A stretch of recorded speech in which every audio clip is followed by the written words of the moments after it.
we need to radically reimagine the field of veterinary medicine because we have not been serving all of the animals in the country that need care.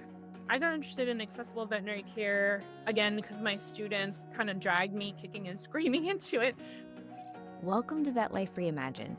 How does a boarded veterinary anesthesiologist become a faculty advisor for a student-led community veterinary care program, and now in an access to care role funded by the largest grant in the history of PetSmart Charities?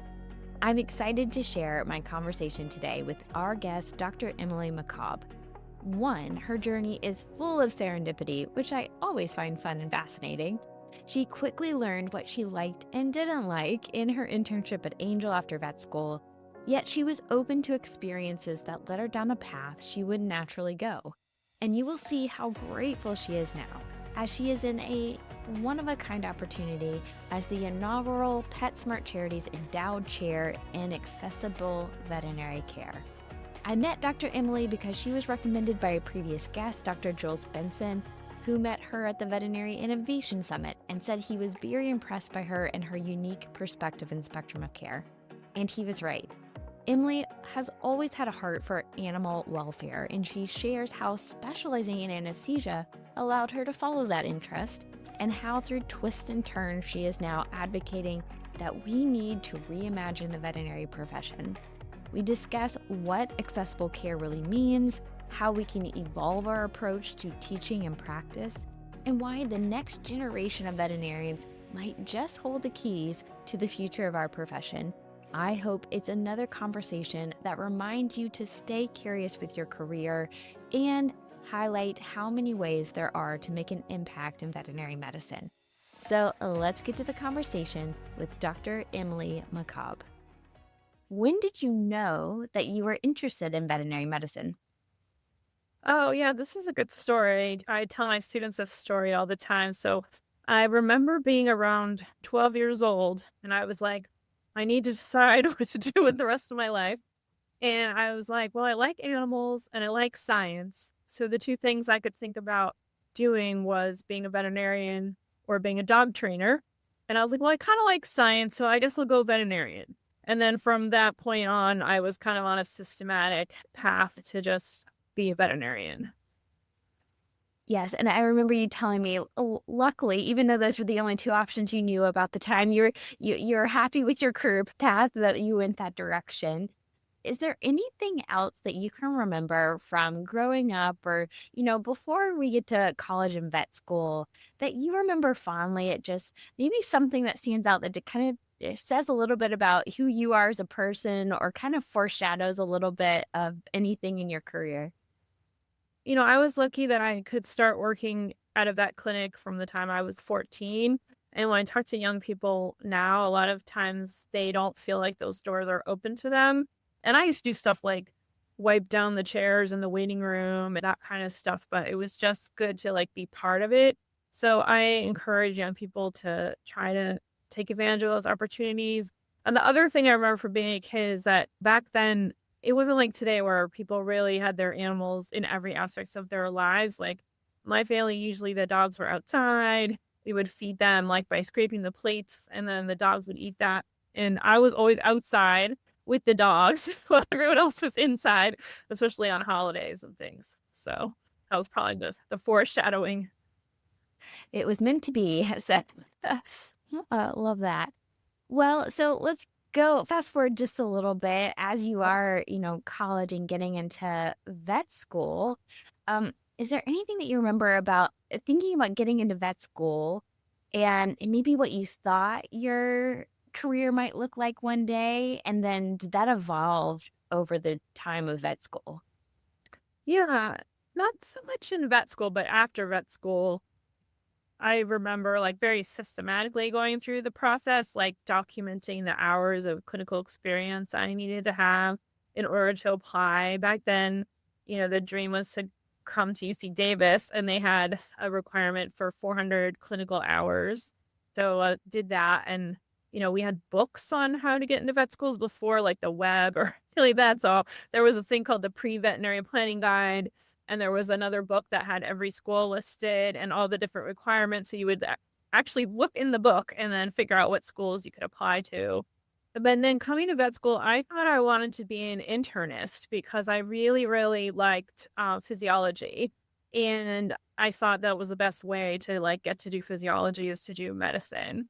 So that was kind of the path that I was planning. And I actually really had a hard time in my internship because that's when I realized that it was not like it was in the books, like a lot of the animals wouldn't do what the book said, I would like, I did the things, I read about this disease, I put him on prednisone, and he didn't get better.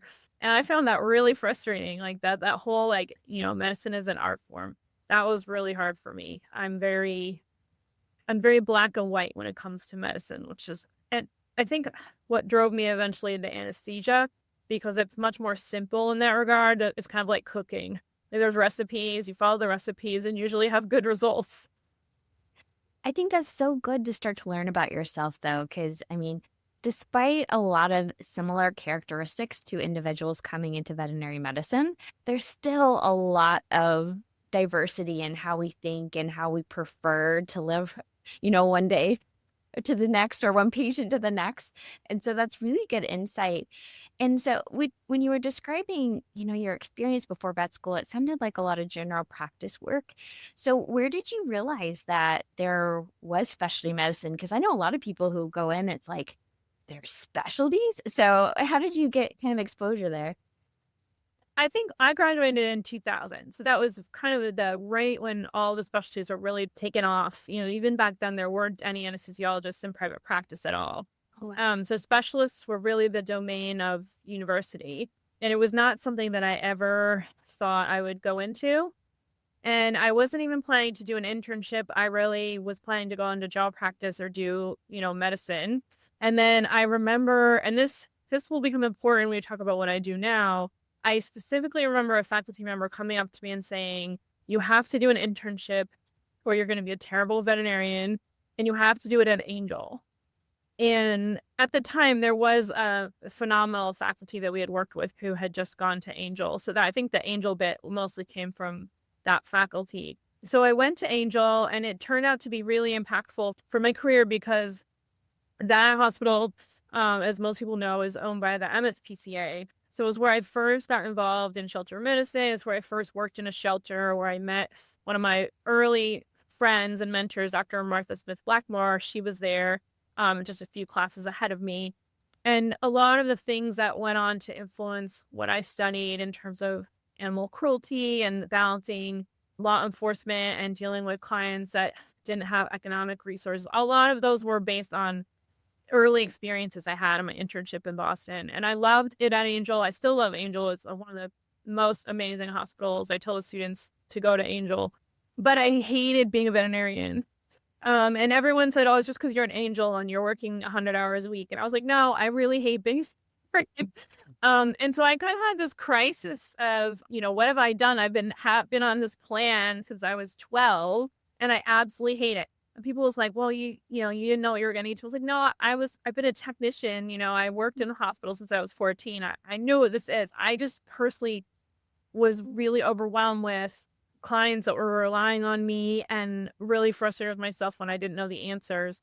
But when I was happiest, I was with the anesthesiologist. So I really looked up to that person. I think that's what a lot of students do. They meet a specialist or a faculty member that inspires them, and they kind of want to model their career on that, which is why it's so important for our students to be with general practitioners if we want students to go into general practice.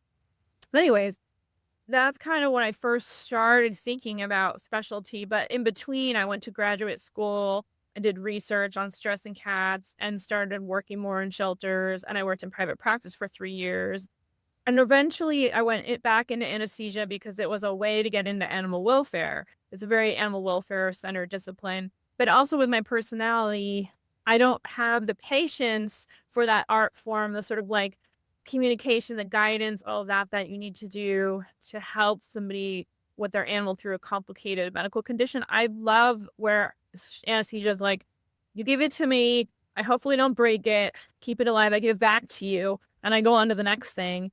And I love kind of the big picture organization. It's almost like being an air traffic controller where you're kind of, mapping out everything that happens. I love protocol and helping people think through cases, but in that sort of short window of time. So for me, it was a great specialty, and it really was a launching point to be able to work in academic medicine.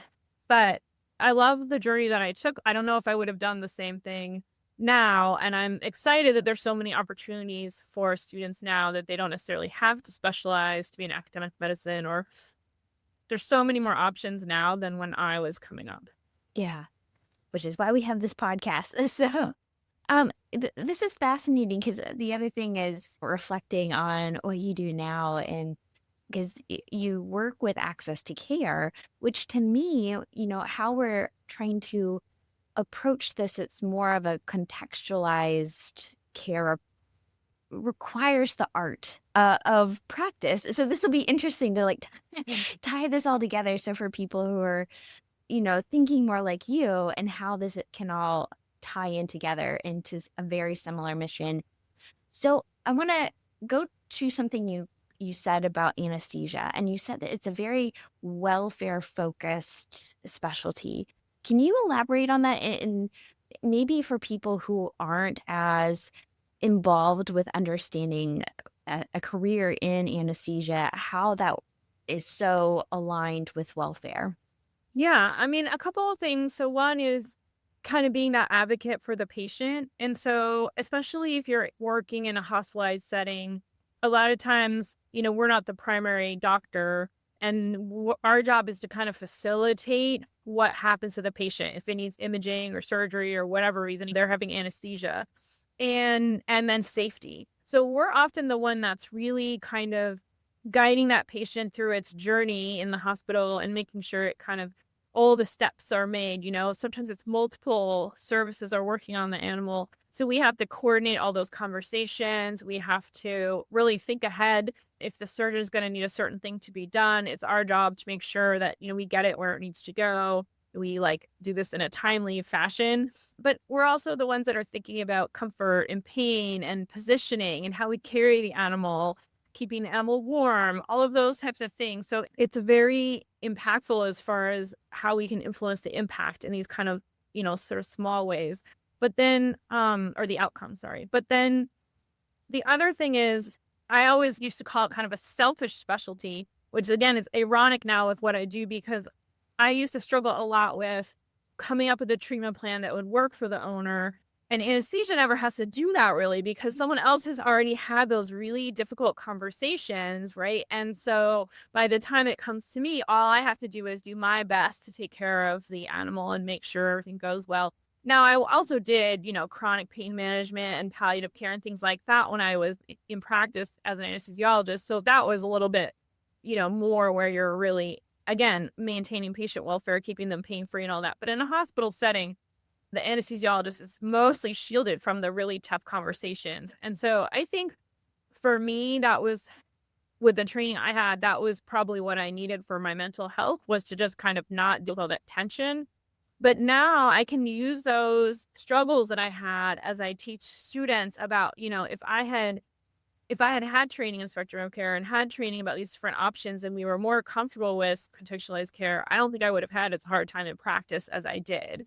So I'm glad I was in practice, because it gave me a lot of insights that I can share with the students and help them decide. And I love the fact that I've worked in all those different types of settings. I've worked in a shelter, I've worked in a regular private practice, I've worked in a specialty private practice, I've worked in an academic hospital, and I've worked in a low cost clinic. So I can meet the students where they are as far as them getting all those experiences and understanding kind of the rich fabric. And, most of the time when we talk about spectrum of care, we're talking about options for that patient. But I also think spectrum of care is the full spectrum of things that we can do in our field. So that to me is spectrum of care too. The fact that we have all these different settings, and we need, kind of to your point, different skills and expertise and experiences and passions. And that is something that I learned, is that there is a niche for everyone. You may not know what it is when you start off. It may not even exist when you start off. And it will change over time. People reinvent themselves. So every 10, 15 years, you can go and do something else. And there's plenty of space in that big spectrum for that. And everything you bring with you from your last, sort of vision of yourself just adds richness to what you do the next phase. Exactly. Just like someone said you had to go to Angel, and probably for a very different reason that you now say Angel is a place to go. And I don't think I had connected the ownership of Angel. So for those who aren't familiar, it's a ginormous hospital, and I think they now have another location, maybe. They used to have one in Springfield, Mass. Now they have it in, I think it's in Waltham, Mass. So, Okay. it's a satellite to Angel. Yeah, but they've always been owned by the MSPCA, and they've always had animal welfare at the heart of their mission. And it's funny because I always tell the students now, you should never feel like you have to do an internship or you have to go any specific place. Like, I think if we haven't trained the student that they can be in job practice, then we're not doing our jobs in veterinary education. But I'm kind of glad someone said that to me because, of course, I love my experience at Angel and it was such a door opener for me. And I want, people to have that if they want. But also, when we started thinking differently about it, I know it's true. When students say like they felt pressure to go in a certain direction, I 100% know that that's true, that they do get that pressure. And I think it's better if we can help the students figure out where they're going to do best for themselves rather than put that pressure on them. Contextualized care for the students. Yes, I like that. Well, Well, so this is again fascinating. You also said at this, or at least when you were starting, a lot of this specialty medicine was very heavily academic, especially when it comes to anesthesia. When you went to Tufts, do you mind sharing your career journey getting you to Tufts? Because you did a lot there, and I love to Yeah. dive Well, in. I went to Tufts for veterinary school and I did end up getting into UC Davis, but I ended up going to Tufts because my husband wanted to be in a bigger city. So we went to Boston because it was better for him. And then was at Angel. Then I went back to Tufts and I have a master's in animals and public policy, which is a unique program that they have there that really starts to bridge animal welfare and veterinary medicine together. And then from there, I was in private practice. And then when I came back to Tufts for my anesthesia residency, I was working with some faculty in welfare related projects while I was there. And then when I finished my residency, I had two job options. I could either, assuming I was hired, apply for a job in Montreal, which would have been a university type anesthesia job, but the problem was it would have had to been in French. And my French at the time was reasonable, but I didn't think I could teach in French. And now I could not do that. And the other option was Tufts was opening a private specialty hospital in Walpole, Mass, which is kind of near Foxborough, where the Patriots, the football team, play. And so they basically hired my entire residency class. So the first couple internists, the first surgeon, first anesthesiologist, and some of the ECC people were all residents that Tufts had trained, and then they opened this specialty hospital. So that was kind of the next step. And it turned out really good for me because I learned how to build a service from the ground up. So the surgeon and I, we had to hire the technicians and figure out what would the training for the technicians be and what would it be like when they were on call, and even like what would we order to make the packs and all of that. And at the time I knew of one other anesthesiologist in private practice at the time. But since then, I think while I was at Tufts, we trained, 12 anesthesia residents, and many of them are in private practice. Two of them are at Angel. And so it's just, there's just a lot more options. When they graduate from their residencies now, they have way more than two job possibilities. Yes, I was so lucky that when I was an intern, it was a private referral practice in Chattanooga. And towards the end of my internship, we got an anesthesiologist on staff. That was the best thing ever because anesthesia terrified and terrifies. Still, I can think back to it.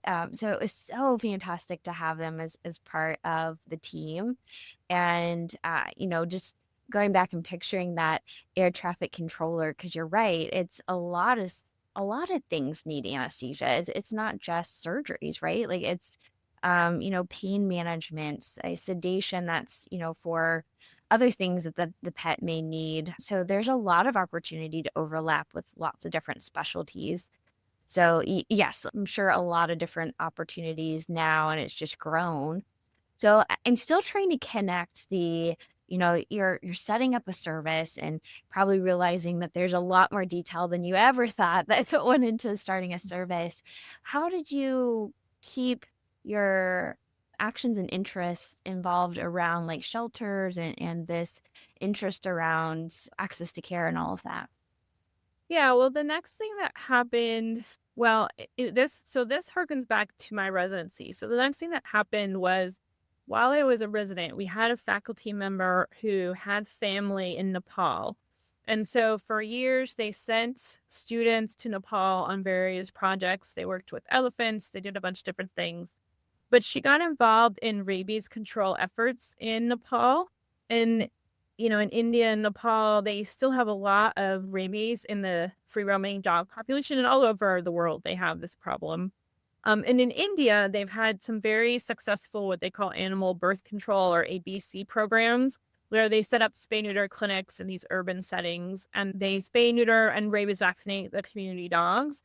And there's some good data out of, IFA and ICAM and some different other agencies over, the past 20, 25 years where they've demonstrated if you have these programs, you can drive the rabies rates down.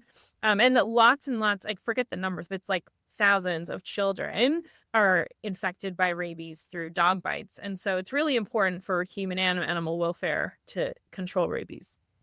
So anyways, at the time, the vet school in Nepal was interested in sort of learning how they did this in India. So we got sent over, myself and one of the surgeons, to help the vet school in Nepal set up a training program for dogs for spay, because most of the veterinarians at the time, they would work with poultry or they'd work with water buffalo. Not that many of them would work in small animal. And if they did do small animal, they were in the city. And so they just didn't have enough vets who were trained in small animal. If they wanted to get trained, they had to go to Japan. So we went and we actually brought the first anesthesia machine that was used in veterinary school in Nepal in our luggage. It was very big. It was a tabletop machine, but it was heavy. And I remember reading that because you had to fly to Kathmandu and then you had to take another plane to Sichuan, where the vet school was. And I remember reading that the most common cause of airplane crashes in Nepal was overloaded luggage. And if you've ever flown with me, I'm a very nervous flyer, so that was not a great thing for me. They're reading. But anyways, so that was, over 20 years ago now. And we went and we had a great time with the students there, helping them. And we had two teachers who came from India where they worked in the clinic in Rajasthan who taught us how they worked with community dogs. And then we worked together to create a program there. And as we were going through teaching these students about sterility, about gowning and gloving, about, putting packs together, the surgeon and I looked at each other. This was in 2004. And we were like, we don't do this in the United States. We don't teach our students how to do this stuff. And that kind of got things started for us. And so she started a surgical rotation for students in fourth year where they would get to do spays and neuters, because you could graduate. In fact, you still can graduate from many vet schools with only spaying 2 dogs. The students at Tufts, they spay 2 dogs and anesthetize 2 dogs. I was just talking to someone at University of Pennsylvania today. I think they spay less than that. Ross University, they spay 1.5 dogs. Davis, they spay and neuter. They do about 9 procedures, I think, in their third year. But anyways, it's from 0 to 9 is what they'll do in third year. And then the fourth year is kind of all over the map. So we're still not quite where we need to be for surgical training. But that led to us really scaling up what we did in our on-campus spay neuter clinic at Tufts, which led to our founding our larger shelter medicine and community medicine program. And our sort of last step at Tufts for community medicine was a full service access to care clinic. So we opened that in 2012. So that's kind of how I went from anesthesia to spay neuter and I had always been involved in shelter med. And so we worked as a group. I was kind of representing the spay neuter side, but had a colleague in the medicine side and the surgery side to try to respond to our local animal welfare community to do more for teaching the students. And then It's been amazing to come to UC Davis, where Kate Hurley and the Correct Shelter Medicine program are, which is one of the leading shelter medicine programs in the world. And this is where that discipline, as an academic discipline, arguably first started. Like the first residents trained in shelter medicine were trained here. So it's been kind of an interesting full circle to get back here. Yeah. Well, that is so exciting. And yes, I have heard of the Tufts Clinic. It sounds like such a good experience. And I came from one of those schools that you had to spay, I think you said like 1.5. And I'm assuming the half is like you switch in the middle of it, right? Okay. Um, I was kind of like that, a 1.5er. Or one ovary. Yeah, right. Yeah. But the other thing I haven't really asked you about too, again, we did talk about that the career path options seemed narrow, and academia was one of the big ways to go. But especially hearing you talk and knowing a little bit about you, you seem like you also have a really big heart for teaching. So where did you kind of figure that out, or you develop it? Where did that kind of come in? Yeah, it's a great question. And now there's so much more emphasis on teaching and academics. But, we weren't taught to be teachers. I remember when I was applying for residency, there was questions about teaching. And I remember writing how I wanted to teach and work with the students.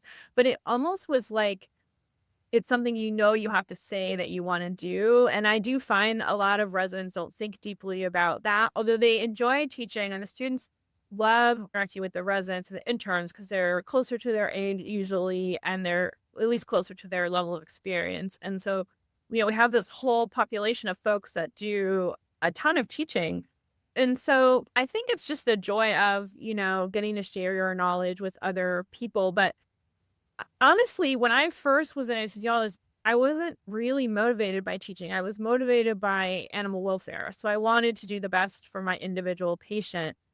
And then what happened was I got involved with the primary care veterinary educators, which is a subset. It's a subgroup under the AAVMC, which is the group that sort of oversees all of the schools. And they started having an annual conference in like 2008 or 2009. And this is when they would bring general practitioners who taught primary care at all the vet schools together for one conference. And when we first started going, it was really small. There was only like maybe 20, 25, 30 of these educators out there. And when they sent the invitation to Tufts, they had asked the nutritionist, Dr. Lisa Freeman, who's pretty famous in nutrition, to come and give a talk. And they said, bring your primary care people. And she was like, well, we don't have primary care. She's like, hey, Emily, shelter medicine is kind of like primary care. Why don't you come? So there were a few schools that were like that didn't really have primary care, or for whatever reason had sent their shelter people. And then I was like, oh, this is a really great meeting. Like I'd never been to a meeting that was really focused on supporting these faculty and being better educators, teaching them about teaching. It was a hard job because they were rare as non-specialists teaching. And a lot of times they had struggles, they felt like they were looked down upon. Some schools, they're not allowed to be faculty. They don't get promoted as much as the other faculty. They're usually on clinics 90 to 100% of the time, which means that they don't have as much time to like do research and other things that faculty get evaluated on. Now, fast forward, what is that? Oh, almost 20 years later, it's an international group. It's got hundreds of members. Most of the primary care teams at the schools are much bigger. We have some schools like RVC and the schools in the UK where they've flipped their percentages. So instead of spending the majority of their time in the specialty teaching hospital and a little bit of time in practice, they have to spend, I think it's 60% of their time in first opinion practice. So there's a way more general practitioner educators over there. And so you're definitely seeing a lot more emphasis on education and teaching and whatever. And then I was like, oh, because then by that time, Tufts had their own primary care, and our primary care team goes to this meeting now. And I thought, are they going to kick me out now? I'm like the specialist kind of like hiding under the desk. But I kept going because it's such a good meeting. And what I realized was having this understanding of general practice and wanting that to be a career option for students. We want to have a better balance. Like we can't send the majority of our students into specialty practice and expect to have a veterinary medicine that clients are going to be able to afford. Like, we really have to balance that out where we are celebrating. It's kind of like family medicine and human healthcare. Like, we really need to celebrate the family medicine, the general practitioners, the people that can do a little bit of everything, because that's the way that we can keep the costs to be lower. And it's really fun for people that like to do surgery and medicine and, a little bit of everything, dentistry. So, anyways, that was kind of an epiphany I had, but also I realized that I was a much better anesthesiologist as an instructor when I started thinking less about my goals and my goals for the animal and more about the student's goals. Not that I don't worry about the animal and the animal welfare, I still care about that, but I also want to know from the student, what is it that you want to do in your career? Where do you see yourself the year after graduation? And how can we take this case? And usually it's a crazy case with like 4 or 5, it's something that the regular vet, the referring vet did not want to anesthetize. So it's here for either it's having something crazy that, normal people don't do, or there's something crazy wrong with it, or both. And, so that's why the students come out terrified, because they're like, it is terrifying. But I like, what from this crazy case might be relevant to whatever your path is. Sometimes the students would say, they're gonna be a pathologist. I'm like, it's a lot harder for me to come up with something relevant. But the ones that are going to practice, or the ones that, want to be whatever they want to be, there's something we can talk about with the case that's gonna help them grow their skills. If I had not got involved with the primary care team, I don't think I would have started thinking that way about kind of that whole system. Yeah. Well, and it sounds like it's a big part of what you're interested in and you speak about too, is the educational component of our future veterinarians. And so I'm curious, now that you ask them that question, like, where do you see yourself? What are they saying? Do we have a lot of people that are saying general practice? Do we still have a lot of people leaning specialties? Like, I'm curious, what are you Yeah. hearing?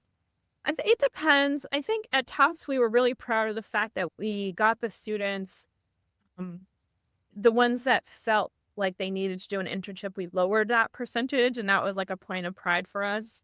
And some of that is the Tufts at Tech experience, where we really try to show them what it's like to be in practice and celebrate being in practice and empower them.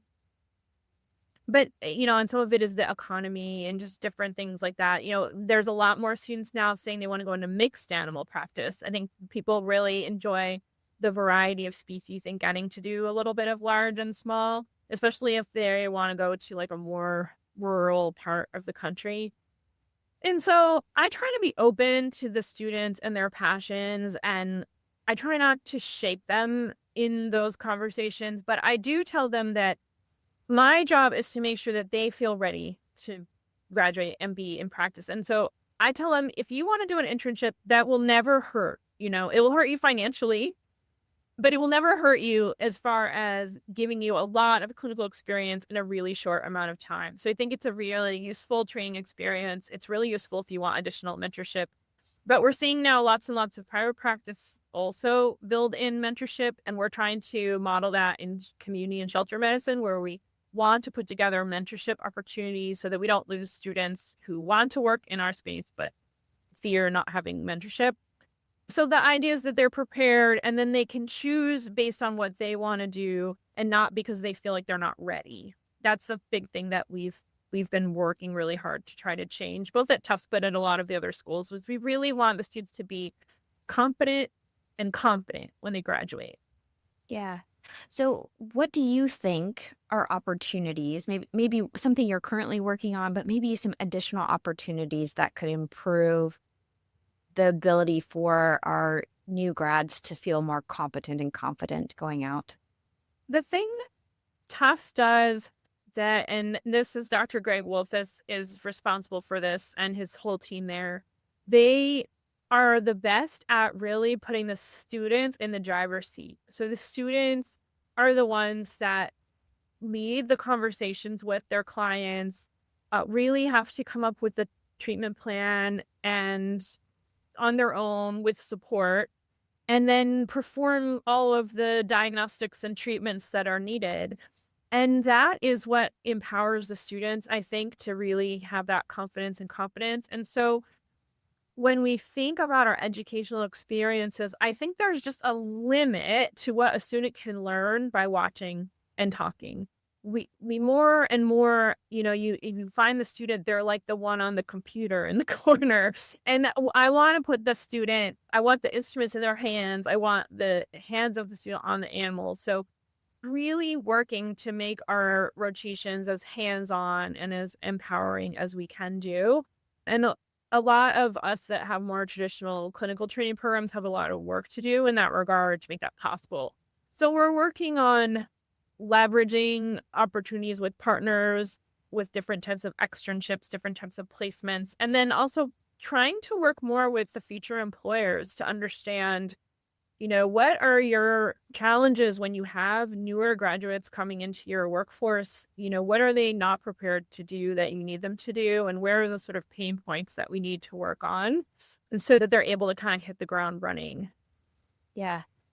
I have heard an example. It's not veterinary medicine. I think they're actually airline engineers, or is one of the specialties of this particular school. And every year they bring in some of the leading employers of these groups and they update. They're like, okay, so what type of skills do you need for them to learn? And it's so neat because they are very agile with the way that they train to make sure that the candidates are relevant and ready to jump in and make a really good living, confidently and competently, like you said. So I think that's a really neat opportunity to also stay very connected with reality, both on the teaching side, right? But also to get the students ready for those. And again, I think working in the low cost primary care clinic there, I think is a great time. I've heard that people feel like they get a lot of hands-on experience. The students feel like they have primary care responsibility. And then the other thing about the low cost care clinic is, I mean, that's also an opportunity for them to start understanding the range of options, that contextualized care that we keep talking about, and that is a growing hot topic. And, you mentioned that you're now at UC Davis and you are the PetSmart Charities Endowed Chair in accessible veterinary care. So, do you mind sharing a little bit about maybe that transition? But then I would love to dive in and into more on your thoughts around accessible veterinary care and how that's going to impact the future of the profession, but also the future of the professionals that's involved. Yeah, absolutely. Gosh, this is a lot. I know. What to Sorry, that unpack was there. yes. So one thing I would quickly say just before I lose it is that I do encourage anybody that wants to get involved. All of the schools are really needing practitioners to help them with their small group teaching, PBLs, case-based learning, or volunteering in the clinic. So anyone that's, especially if people are feeling, in a rut, like a great way to remember how passionate you were about vet med when you started is to go hang out with students. It's the best. So I would highly encourage anyone to do that if you get the opportunity, and the schools need that. And it's a great way, as you said, to kind of have that flow of ideas and influence the next generation, but also have a good understanding of, what we're working with. For myself, yeah, this has been an amazing, like once in a lifetime opportunity. So I got interested in accessible veterinary care again because my students kind of dragged me kicking and screaming into it. So I had some students. Karen Alroy was one of them, and Chunky Aziz was another, who are both leaders now.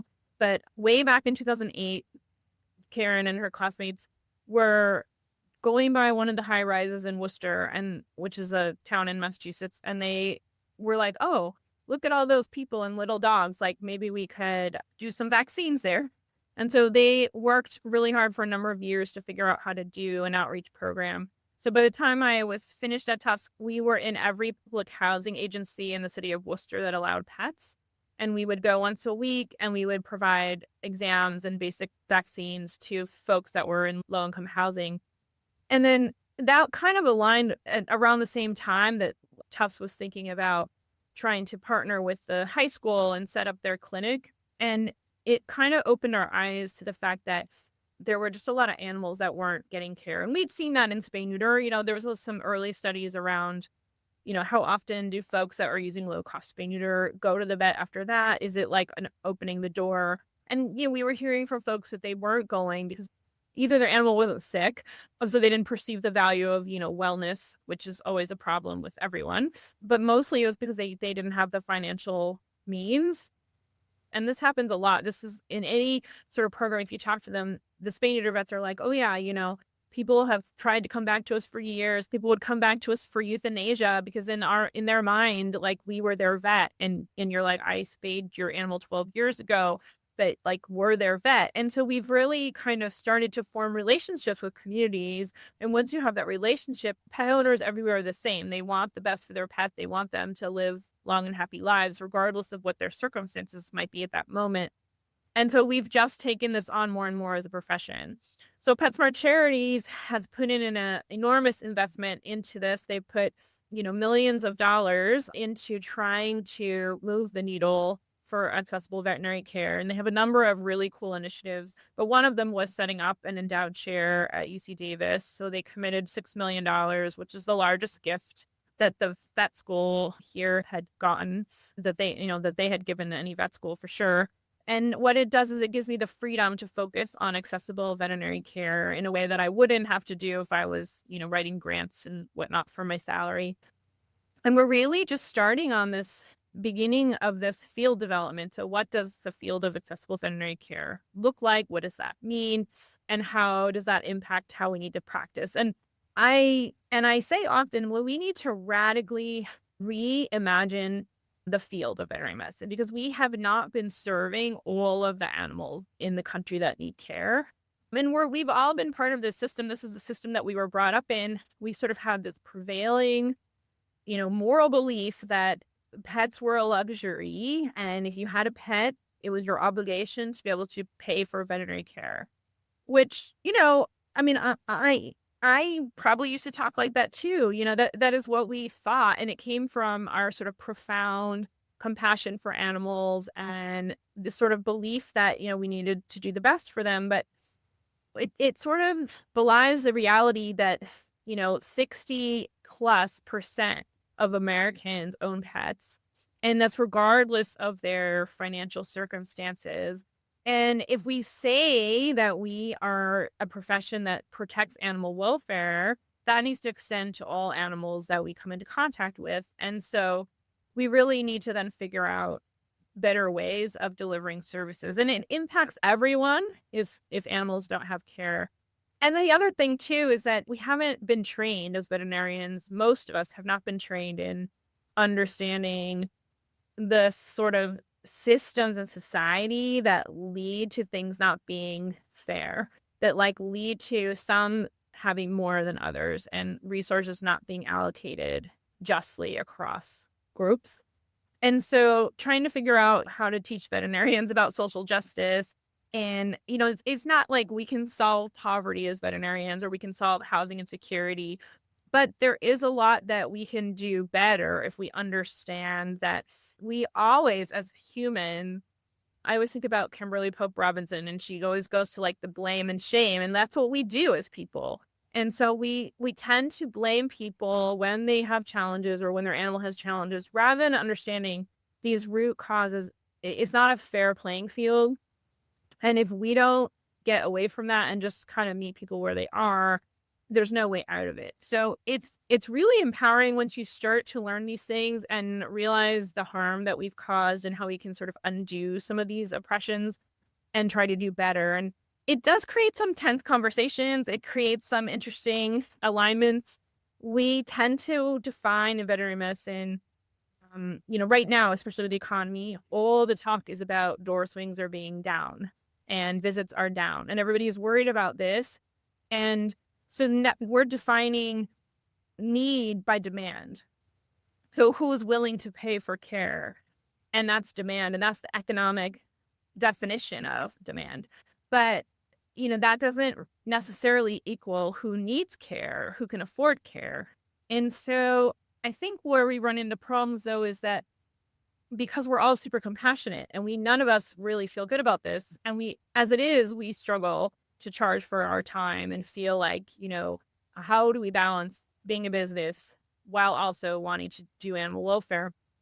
So we tend to put all this on ourselves, like, oh, it's my fault that all this is happening. It's like, no, this is a societal problem. This is a problem that our industry needs to confront. So as an industry, we need to solve the problem. I'm not saying that like each individual veterinarian needs to offer low cost care, but the industry needs to figure out ways that we can have care at every different price point so that we can have care for anyone that needs it.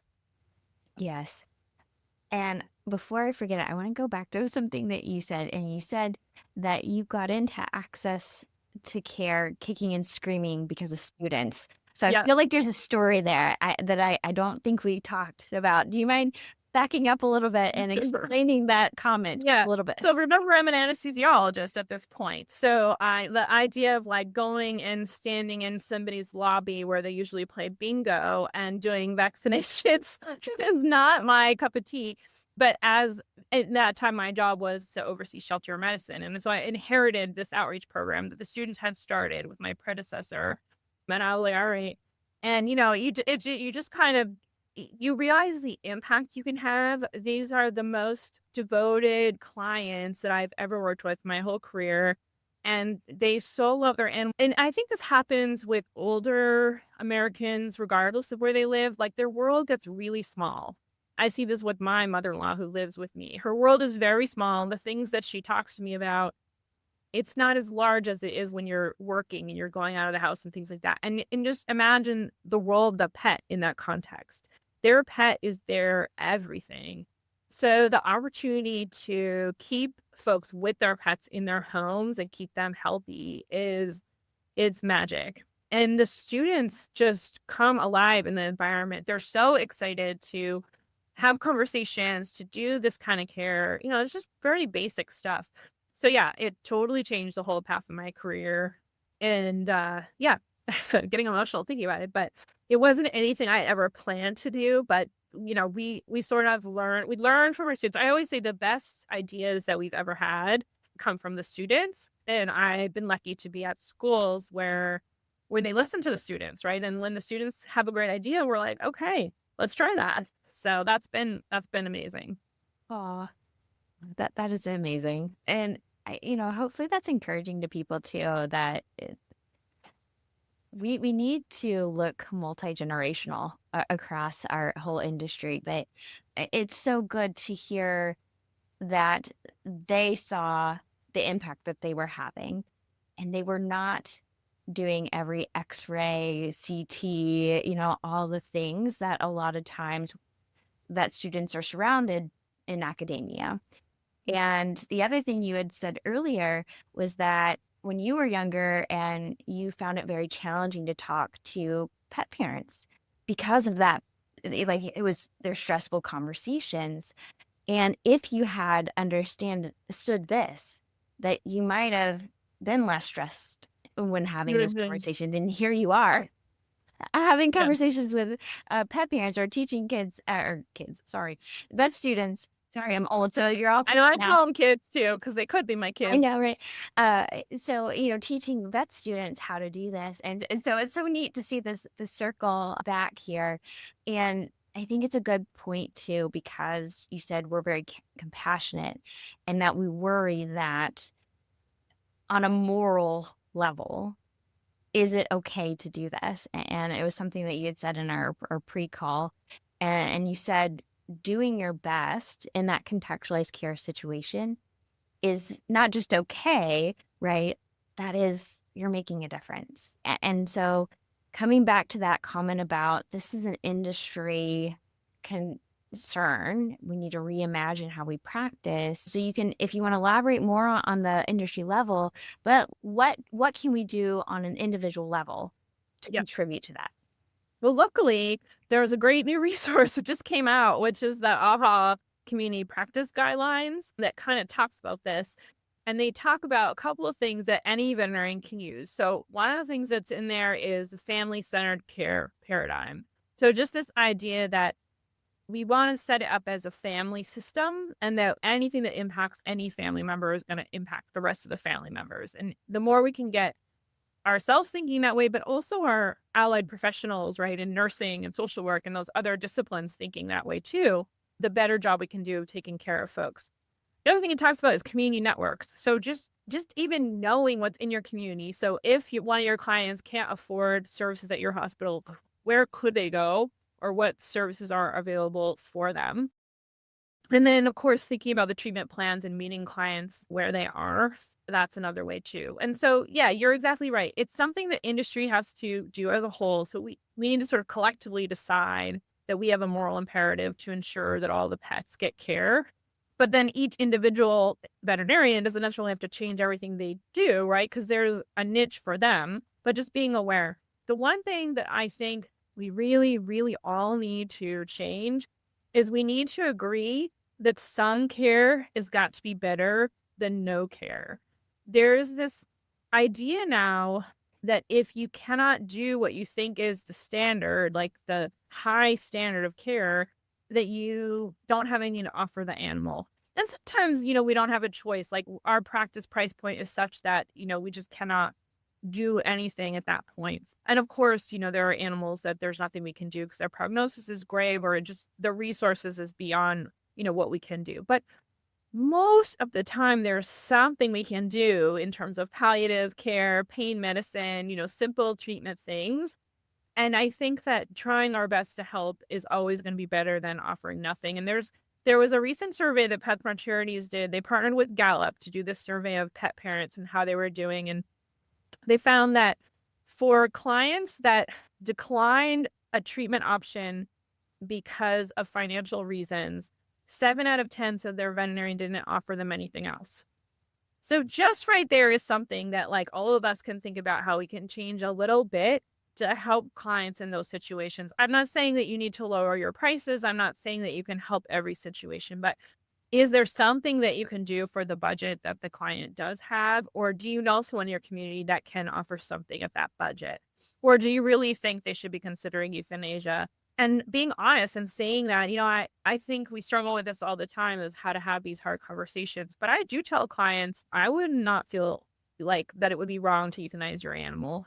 And that unfortunately euthanasia is always on the table for us. I mean, I say unfortunately, but it's actually fortunate, right? That we have a tool to end suffering and just, really putting that back on the client. So it's not our fault. It's not our fault as people that the clients don't have resources or that our prices are what they are. But it's our job to help the client figure out what's best for them. So if it's euthanasia, if it's an expensive treatment option, if it's a cheaper treatment option, if it's whatever, if it's palliative care for a few days while they decide, whatever their circumstances are, that's what contextualized care really means is that they decide, we don't decide. And the beauty of letting the client decide, I think, is that it frees us from the guilt of because what happens now is we offer something, client can't afford it. We either don't do it and then we feel bad, or we do something that we don't think is as good and we feel guilty. We feel like we're bad vets because we didn't do the best for them. And instead, it's like, no, actually, the client decided this, we worked it out. This is what's best for them in this circumstance. And then you can feel better about it. And kind of to where you started, I think if I had understood that better and didn't feel so responsible and allowed the clients to really guide the treatment decisions, I probably would have had an easier time in practice, ironically. Well, and yes, we let the client ultimately decide, but it's not like we just like completely dump it and back off, right? Like it's working together so that that client has that educational background that we can provide. And we're listening to the client to know between the client and the individual pet, right? Like what actually makes sense. Because I mean, Exactly. we Exactly. used to talk about this all the time with senior pets, and anesthesia is a great example, right? If you have an older pet, there's more risk to certain anesthetic procedures. And so you have to reevaluate what really makes sense for that individual. That's not a new concept, right? We've been talking about that for a long time anyway. So to be able to overall start to think that way, I think is really exciting. We're about out of time, but what is something that you're really looking forward to right now because this is a little bit of a new opportunity for you. So, anything specific that you're really excited about for your personal career and what you're working on? I'm just excited to get to kind of put some of these things, into practice, and just the fact that, UC Davis and other schools are recognizing this as a legitimate practice area.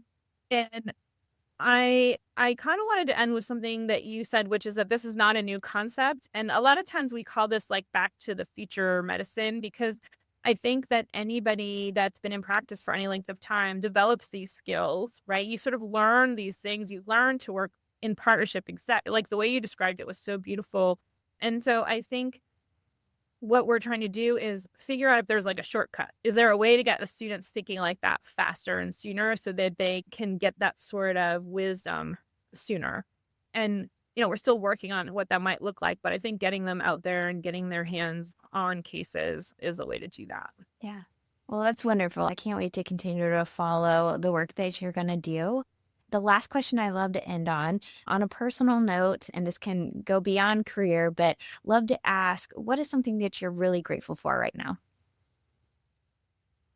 Oh, I'm just grateful for so many things. Like I'm mostly grateful about of my colleagues. The best part about this job is being here with the most amazing veterinarians anywhere. They're so smart, they're so accomplished, they're so inspiring, but also my colleagues at all the other schools. My favorite part of this job is getting to work with other faculty at other schools, and they lift me up and inspire me, every day. So that is what I'm grateful the most, just being part of this community.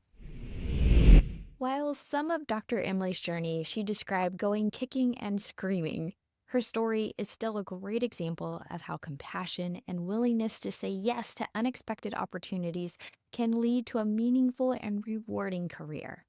And she's in a position to do some incredible things to reimagine veterinary medicine as she is calling the profession to follow. Not everyone needs to follow her specific focus, but we are a profession that advocates for animals and can provide resources to support each animal that comes to us. So we can serve animals and the people who love them in many ways, whether it's like Dr. Emily through anesthesia, shelter medicine, or shaping the future of accessible care. There's room in veterinary medicine for creativity, innovation, and heart. She also highlighted something crucial to the profession: the importance of helping young veterinarians become competent, confident, and happy in their work. That is my hope in creating a profession that truly thrives. A big thank you to Dr. McCobb for sharing her story and insights, and to Dr. Jules Benson for the wonderful recommendation. You can find links to Dr. Emily's work at UC Davis and other resources in the show notes. I also want to thank our podcast fan, Dr. Kelly Cooper, who contributes to the podcast platform that allows us to host this podcast that I love doing so much. If you enjoyed this episode, please follow the podcast, leave a rating and review, and most importantly, share it with a friend or colleague who might need a little inspiration on their own veterinary journey. And as always, let's keep reimagining what's possible in veterinary life.